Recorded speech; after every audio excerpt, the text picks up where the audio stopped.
শুকরিয়া আদায় করছি এই জন্য যে আল্লাহ রাব্বুল আলামিন আমাদেরকে অসংখ্য অগণিত নিয়ামত দান করছেন। এমন দিন কি আমাদের যায় যে আমরা না খেয়ে থাকি? যায়, কিছু না কিছু খাই, আল্লাহ ভালো মন্দ অনেক খাওয়াইতেছে, শুকরিয়া কতদূর আদায় করতেছি।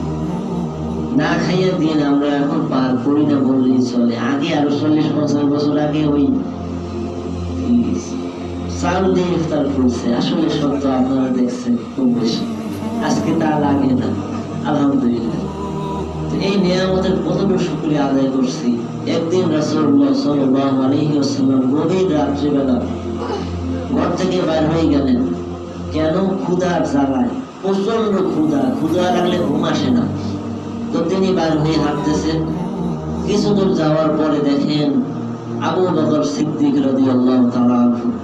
তখন রাসূল সাল্লাল্লাহু আলাইহি ওয়াসাল্লাম জিজ্ঞেস করলেন, আবু বকর, এই অসময় তুমি বের হইছো? এই সময় তো মানুষ ঘর থেকে বের হয়। তখন তিনি বলেন, আল্লাহি, আল্লাহর কসম, আমার প্রচন্ড ক্ষুধা আমার এই ঘর থেকে বাইর করে দিয়েছে। ক্ষুধার জ্বালায় বাইর হয়েছি ইয়া রাসূলুল্লাহ, 2-3 দিন কিছুই খাই না। তখন বললেন চলো, তাকে নিয়ে হাঁটতেছিলেন। লম্বা ঘটনা সংক্ষেপে বলি। এরপরে কিছু যাওয়ার পর ওমর রাদিয়াল্লাহু তাআলা তাকে জিজ্ঞেস করলেন রাসূল সাল্লাল্লাহু আলাইহি ওয়াসাল্লাম যে, কি ওমর, তুমি এই অসময়? তখন তিনি ওই একই কথা বললেন যে, ইয়া রাসূলুল্লাহ, ক্ষুধার জ্বালায় কিছুই খাই না, 2-3 দিন যাব, ক্ষুধায় আমার ঘর থেকে বাইর করছে। তো চলো যাই। হাঁটতে হাঁটতে তিনি রাসূল সাল্লাল্লাহু আলাইহি ওয়াসাল্লাম তার 2 সাহাবী প্রিয় বন্ধুকে সাথে নিয়ে হাঁটতে হাঁটতে একজন আনসারী সাহাবীর বাড়ি দিয়ে নক করছেন। তখন তিনি বাইর হয়ে আসছেন। তার স্ত্রী 2টা বর্ণনা আছে, একটা আছে তার বউ, ওই আনসারী সাহাবীর বউ। বাইর হয়ে আসার পরে তিনি বললেন, খুব সামনে ইয়া রাসূলুল্লাহ, আমার কি সৌভাগ্য, পৃথিবীর শ্রেষ্ঠ 3 জন মানুষ আমার মেহমান, আসেন আসেন। তখন রাসূল সাল্লাল্লাহু আলাইহি ওয়াসাল্লাম বললেন, তোমার স্বামী কোথায়? তখন তিনি এইভাবে বললেন যে, আমার স্বামী ঠান্ডা পানি আনার জন্য তিনি দৌড়ে গেছেন, কুয়ায় গেছেন, আসি পড়বে, আপনি বসে। এর মধ্যে ওই সাহাবী আসছেন। আসার পরে দেখেন যে রাসূল সাল্লাল্লাহু আলাইহি ওয়াসাল্লাম আবু বকর ওমর, তিনি তো খুশিতে পাগল পারা, পৃথিবীর শ্রেষ্ঠ মেহমান, সুবহানাল্লাহ। তখন তিনি ওই সাহাবী ওই ঠান্ডা পানি রাসূল সাল্লাল্লাহু আলাইহি ওয়াসাল্লামের সামনে পরিবেশন করলেন। এবং তার বকরির পাল ছিল, ছাগল। তো সেইখান থেকে একটা ছাগল রাসূল সাল্লাল্লাহু আলাইহি ওয়াসাল্লামের সামনে জবাই করে ভুনা করে রাসূল সাল্লাল্লাহু আলাইহি ওয়াসাল্লামের সামনে দিলেন। এরপরে রাসূল সাল্লাল্লাহু আলাইহি ওয়াসাল্লাম এবং আবু বকর ওমর এই 2 জনে এই খাবার খাইলেন, ঠান্ডা পানি আর বকরির গোশত। এই খাওয়া দাওয়া শেষ করার পর রাসূল সাল্লাল্লাহু আলাইহি ওয়াসাল্লাম বলতেছেন, আল্লাহি, আল্লাহর কসম। রাসূল সাল্লাল্লাহু আলাইহি ওয়াসাল্লাম কসম করে আল্লাহর নামে বলতেছেন। একটা হাদিসে আসছে যে তার চোখ থেকে তখন পানি প্রবাহিত হইতেছিল, মানে কান্না করতেছিলেন।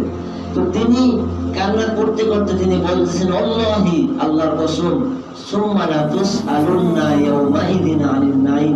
এই প্রত্যেকটা নিয়ামত, এই যে ঠান্ডা পানি খাইলাম, এই যে বকরির গোশত খাইলাম, অবশ্যই আল্লাহ আমাকে, তোমাদেরকে এই নিয়ামত সম্পর্কে জিজ্ঞাসা করবে। সুবহানাল্লাহ। এটা কিন্তু একটা গভীর কথা, এটা হাসি খুশির কথা না। আসলে দেখেন কতদিন খায় না, পেটের ক্ষুধায় বাইর হয়ে গেছে ঘর থেকে, খাইছে হালাল খাবার, পানি, এরপরে একটু বকরির গোশত খাইয়ে, তাও বলতেছেন কি যে এর হিসাব দেওয়া লাগবে আল্লাহর কাছে, আল্লাহ জিজ্ঞেস করবে আমার নিয়ামত খাইছিলাম।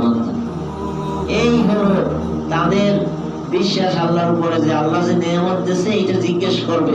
তার মানে কি, শুকরিয়া আদায় করো, নিয়ামতের কদর করো।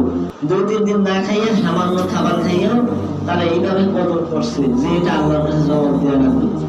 আজ দেখেন আমাদের বাহারি রকমের খাবার, অভাব নাই, ছোলা মুড়ি, চিড়া, খেজুর, খিচুড়ি, বিরিয়ানি, কত কিছু।